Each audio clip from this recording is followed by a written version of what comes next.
Students, whatever homework is given to you, you have to submit it on the very next day between 8 am to 1 pm to the given WhatsApp number, and it is compulsory to submit your homework as your attendance will be marked on the basis of your submission.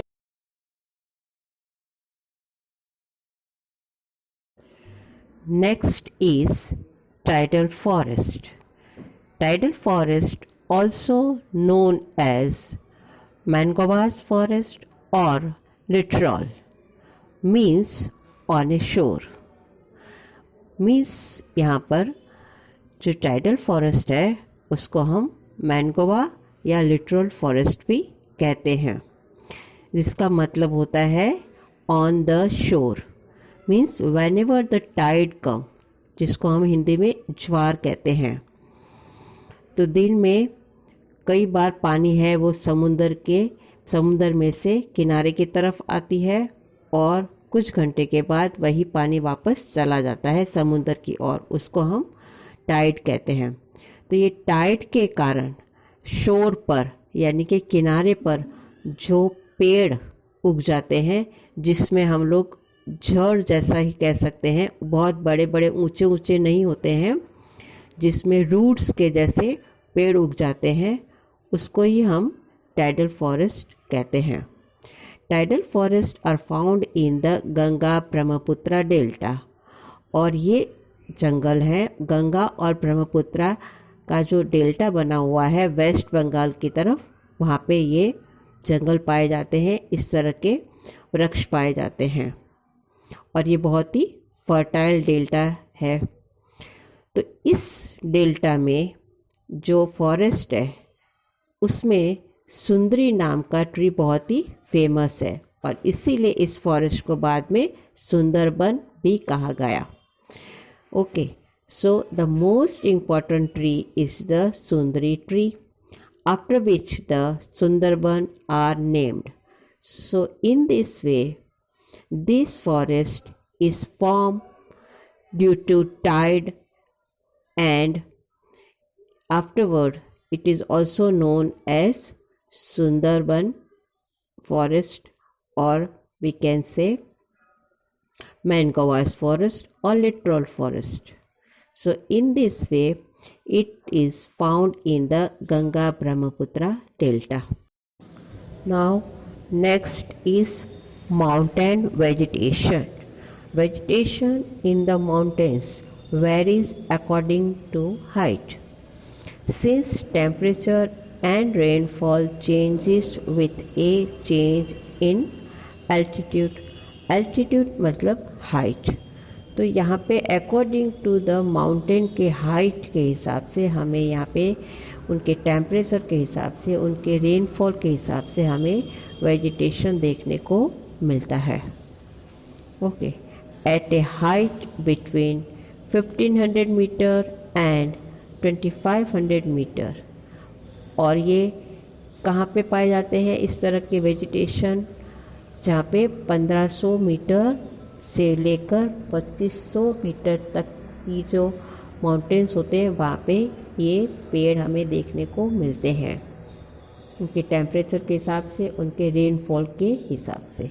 Most of the trees are conical in shape, मतलब जो cone shape होता है, नीचे से एकदम narrow और ऊपर से ब्रॉड, उसको हम कोन शेप कहते हैं। तो इस कोन शेप के ये ट्री आपको देखने को मिलते हैं, ऊपर से एकदम पॉइंटेड होते हैं और नीचे नीचे वो थोड़े ब्रॉड होते हैं, चौड़े होते हैं। These trees are called coniferous trees, और उस ट्रीज़ को भी हम coniferous trees कहते हैं। Important trees are चीर, पाइन एंड देवदार। तो यहाँ पे इस जंगल में जो पेड़ पाए जाते हैं उनको हम चीर, पाइन के पेड़ देखने को मिलते हैं या देवदार नाम के ट्रीज़ देखने को मिलते हैं, और ठंड की सीज़न में तो ये बर्फ़ से भी ढके हुए रहते हैं। So in this way you have studied different type of forest and vegetation of India of different region. Okay, now we will see importance of forest importance मतलब क्या महत्व है फॉरेस्ट का। Okay, forest are a very important natural resource.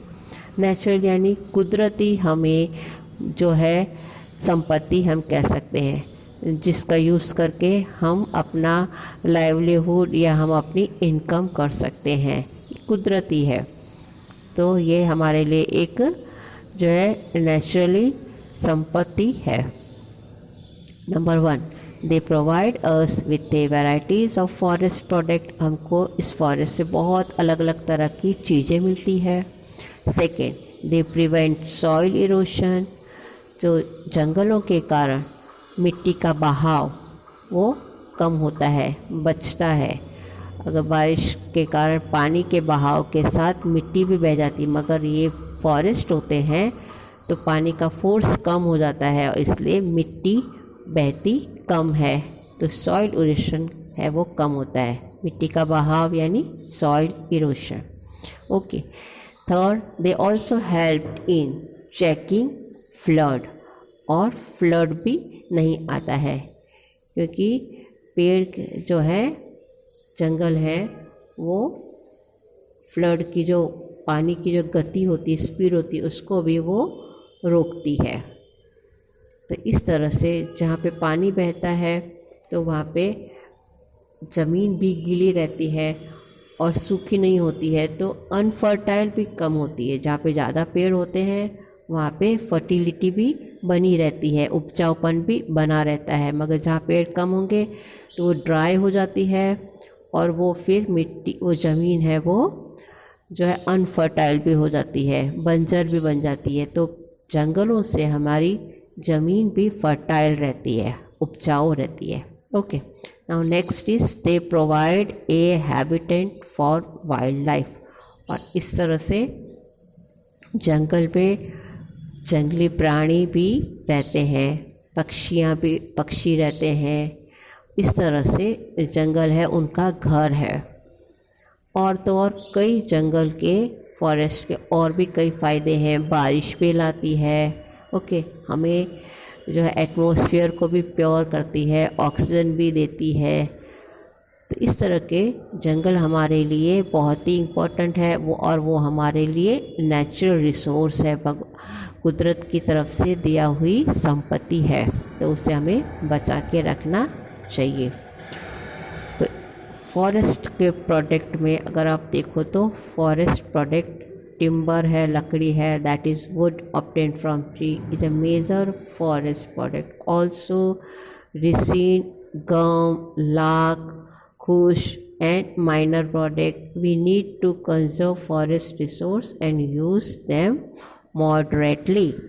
तो moderately का मतलब है कि हमें मतलब जंगल को बर्बाद नहीं करने चाहिए, जितनी हमें मात्रा में ज़रूरत हो उतना ही उपयोग करना चाहिए। अगर अधिक मात्रा में हम उसका उपयोग करेंगे तो फिर जंगल ख़त्म हो जाएंगे, नष्ट हो जाएंगे, तो हमें जो चीज़ें मिल रही है वो भी नहीं मिलेगी, प्लस हमें जो प्योर एयर भी नहीं मिलेगी, ठंडी हवा भी नहीं मिलेगी, प्योर एयर भी नहीं मिलेगी, ऑक्सीजन भी नहीं मिलेगा, तो हमारे लिए बहुत ही जीना मुश्किल हो जाएगा। इसलिए वन है, जंगल है, तो हम जिंदा रह पाए। Now we will see about wildlife. Okay, forest are home to a variety of wildlife. India has over 500 species of animals and 1200 species of birds. तो यहाँ पे फॉरेस्ट में हमें वैराइटीज़ बहुत ही अलग अलग तरह के वाइल्ड लाइफ देखने को मिलती है, यानी प्राणी, बर्ड्स, रेप्टाइल्स और बहुत सारी चीज़ें फॉरेस्ट में जो उनका घर भी माना जाता है। तो उसमें इंडिया में 500 तरह की हमें जातियाँ देखने को मिलती है एनिमल्स की, और 1200 जाति अलग अलग बर्ड्स की देखने को मिलती है।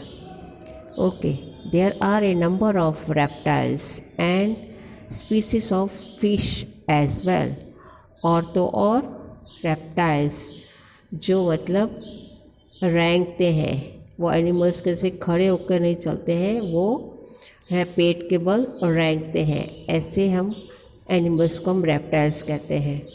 तो बहुत तरह के रेप्टाइल्स भी हैं और बहुत तरह की फ़िश भी हमें देखने को मिलती है। Different region of India have species of animals. For example, lion are found only in the Gir forest of Gujarat. तो अलग अलग जातियां हैं एनिमल्स की, अलग अलग रीज़न यानी कि इलाके एरिया में देखने को मिलती है। तो यहाँ पे इन्होंने कुछ एग्जाम्पल दिए हैं। Okay, number 1, tiger the national animal of India are found in the Sundarban.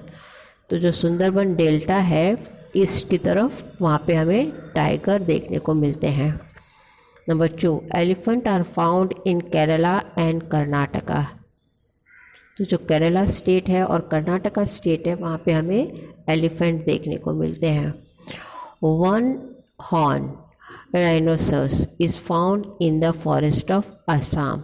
एक सींग वाला जो राइनोसरस है, जिसको हम गैंडा भी कहते हैं, वो असम के जंगलों में पाया जाता है। Number 4, camel are found in the Thar desert. और वेस्ट में जो राजस्थान है वहाँ पे थार डेजर्ट है, वहाँ पे कैमल पाए जाते हैं। Wild S R found in the run of Kutch. तो जो कच्छ है वो भी गुजरात में है और गुजरात इंडिया के वेस्ट में है। तो जो रन ऑफ कच्छ है उसमें हमें वाइल्ड एस यानी कि जंगली गधे देखने को मिलते हैं। इसी तरह से हिमालय रीजन की बात करें तो वहाँ पे wild goat, snow leopard and bears. तो जंगली बकरी, लेपर्ड और बियर यानी भालू देखने को मिलते हैं हिमालय रीजन में। तो इस तरह से अलग अलग रीजन के अलग अलग खास एनिमल्स भी हमें देखने को मिलते हैं। अब इन एनिमल्स को हमें क्या करना है, कंजर्व करके रखना है, प्रोटेक्ट करके रखना है, बचा के रखना है। Okay, many species of animals are losing their natural home in many region. तो उनके जो है घर ख़त्म होते जा रहे हैं। क्यों ख़त्म होते जा रहे हैं? कई जातियां हैं एनिमल्स की जिसके घर ही ख़त्म होते जा रहे हैं।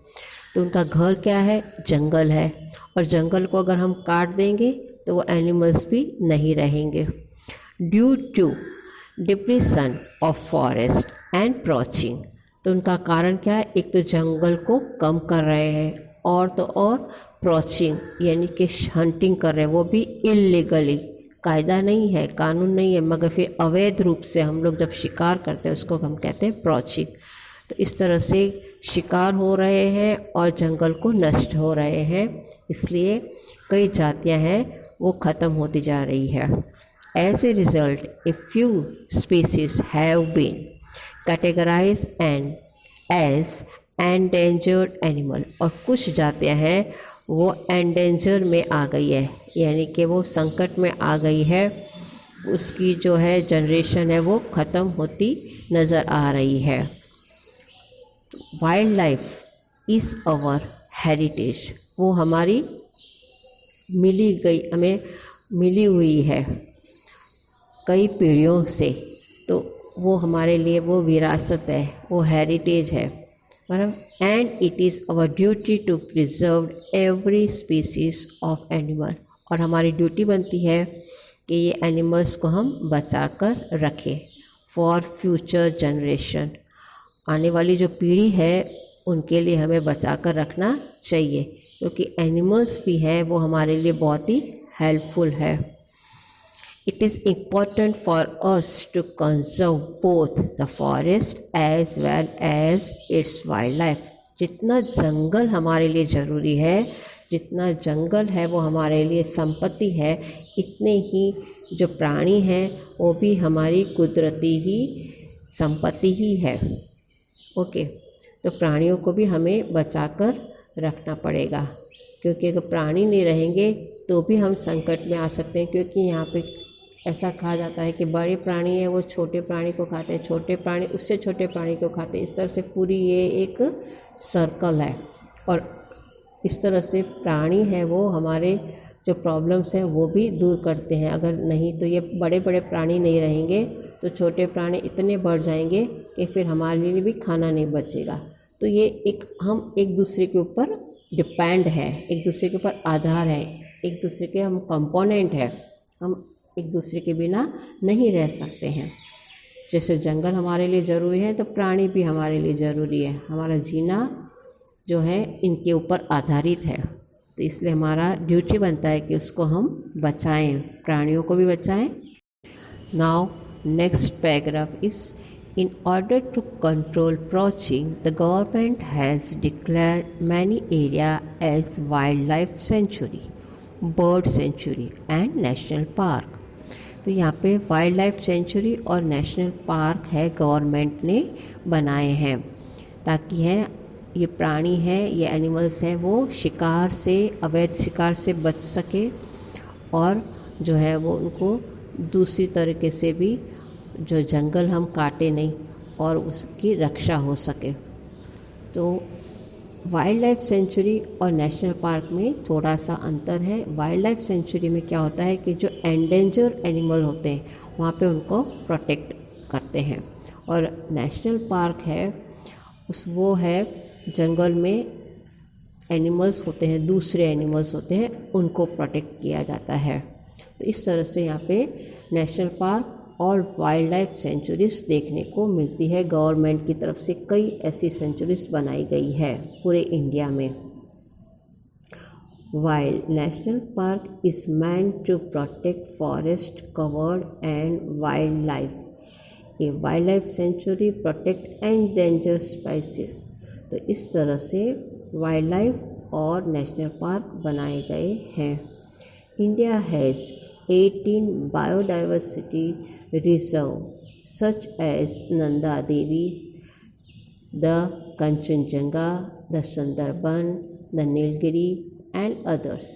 अब बायोडाइवर्सिटी मतलब आपको डाइवर्सिटी से समझ में ही आता है कि विभिन्न विभिन्न प्रकार की जीव, प्राणी, वनस्पति ये सब आता है। और बायो मतलब जिसमें जीव है, तो एनिमल्स हैं, बर्ड्स हैं, फॉरेस्ट है, सब जो है बायोडाइवर्सिटी में आते हैं। तो हमें अलग अलग तरह की जो बायोडाइवर्सिटी देखने को मिलती है जो नेचुरल है, जिसके एग्जांपल है Nanda Devi, Kanchenjunga, Sundarban, Nilgiri and others. This protect not only the flora and fauna but also the human community. तो ये जो बायोडाइवर्सिटी है उसमें तरह तरह की न केवल वनस्पति है मगर कई प्रकार के जीव जंतु, प्राणी, पक्षी और रेप्टाइल्स भी हैं। साथ साथ में वहाँ के रहने वाले ओरिजिनली इनहैबिटेड, तो वहाँ के मूल रूप से रहने वाले लोग भी आज वहाँ पर रहते हैं, और वो भी जो है उनका भी मतलब अभी भी वो चल रहे हैं, उनकी जातियाँ अभी भी वो जंगलों में ही रहते हैं। तो इस तरह से बायोडाइवर्सिटी से फ्लोरा, फ्यूना और ह्यूमन हैबिटेट भी ओरिजिनली वहाँ पे देखने को मिलता है। Project tiger and project rhino were two initiative taken by the government in India. इस तरह से टाइगर को और राइनो जिसको बचाने के लिए आज गवर्नमेंट ने प्रोजेक्ट शुरू किया है। इनिशिएटिव मतलब स्टार्टिंग में ये स्टार्ट किया है गवर्नमेंट की तरफ से, और ये वाइल्ड एनिमल्स को बचाने के प्रोजेक्ट चालू किए हैं to protect the diminished number of tiger and rhinoceros. तो इस तरह से एनिमल्स के अलावा जो एंडेंजर है, जिसमें रैनो आता है, जिसमें टाइगर आता है, जिसमें लायन आता है, उसको बचाने के प्रोजेक्ट गवर्नमेंट ने शुरू किए हैं। तो उसे हमें भी सपोर्ट करके जो है इसमें गवर्नमेंट को सपोर्ट करके हमें भी इन एनिमल्स को बचाने के लिए कोशिश करनी चाहिए। तो इस तरह से आपने इस लेसन में इंडिया के अलग अलग क्लाइमेट्स देखे, आपने उसके फॉरेस्ट अलग अलग देखे, रेनफॉल के हिसाब से अलग अलग टाइप के फॉरेस्ट देख रहे आपने, उस फॉरेस्ट में रहने वाले वाइल्ड लाइफ सेंचुरीज देखी और वाइल्ड एनिमल्स भी